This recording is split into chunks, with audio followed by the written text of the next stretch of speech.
Hi, Tracey Burnett here, Leads to Success. I just wanted to talk to you today about the 9 mistakes to avoid if you want to be a success online.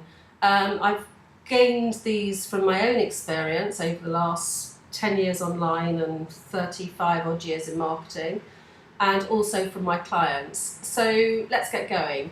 Number 1 mistake is not having a plan.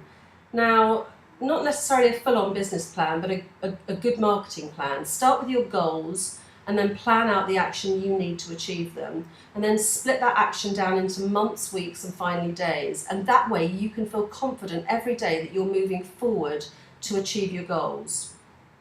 And number 2, focusing on the small stuff. Now, instead of just focusing on the small stuff, concentrate on generating revenue activities and keeping your clients happy. We often feel more comfortable doing the small things on our list because it makes us feel productive, but what could be more important than getting clients and retaining clients?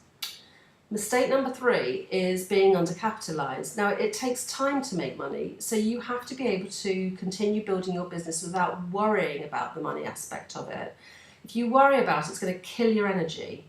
And it shows when you're having a free session with someone, for example, you know, the look on your face and your whole demeanour changes once you realise they're not going to buy. And often people realise that, even if it's on a subconscious level, that you're desperate. So if your business isn't generating enough to pay the bills, get a part-time job until it does.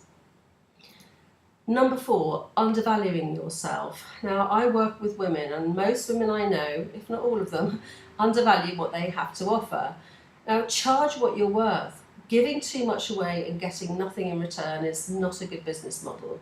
There has to be a balance. Now, when I found myself reducing prices, because I think, oh, that person's struggling, I'd really like to help out, they are always the jobs that are the most troublesome, and I end up losing money. And plus, it can make you feel really resentful, and it's just not a good idea. Number 5, spreading yourself too thinly on social media. Now, there's no need to be on every single social media platform. Concentrate on where your audience is, and the best thing to do is to test rather than to assume. Now, pick a primary platform and a secondary one, and then go deep on those 2 so you get known and respected.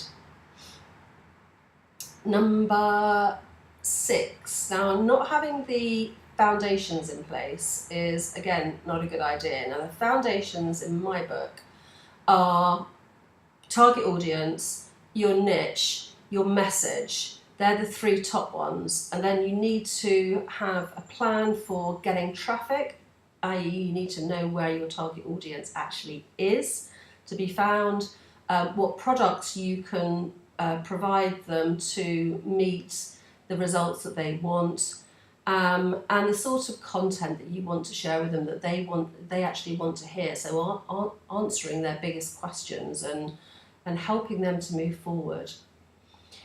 Number 7, getting support too late. Now, having a VA or a PA or a secretary or a office dog's body or whatever you want to call them, Girl Friday, or a tech VA frees up so many hours, and you don't have to spend as much money on this as you think. Now, you could be spending your time getting clients and retaining clients. I know in the early days I spent far too much time learning the tech side of the business, and I'm just not that technically minded, although now I actually do know quite a lot, I suppose, but that's through sort of trial and error. So what I suggest is that you do learn something. You learn enough to know how to brief somebody and what to expect. And that just takes a little bit of time. I mean, my 10 years online, obviously I've picked up quite a lot. But, if tech's not your first or one of your primary skills, then don't do it. Concentrate on what you do best. Number 8, underestimating what it takes to succeed. Now, we all know you need to be committed and passionate, and I know, so many of you are. But we also need to be highly focused. But the other thing is we underestimate the amount of time it's going to take to get to where we want to be. So don't burn out before you've made it. And I know it seems that some people, it looks like that it's as easy as falling off a log, but it isn't. A lot of people you see have been in the business for years, and some just aren't as successful as they would like you to think.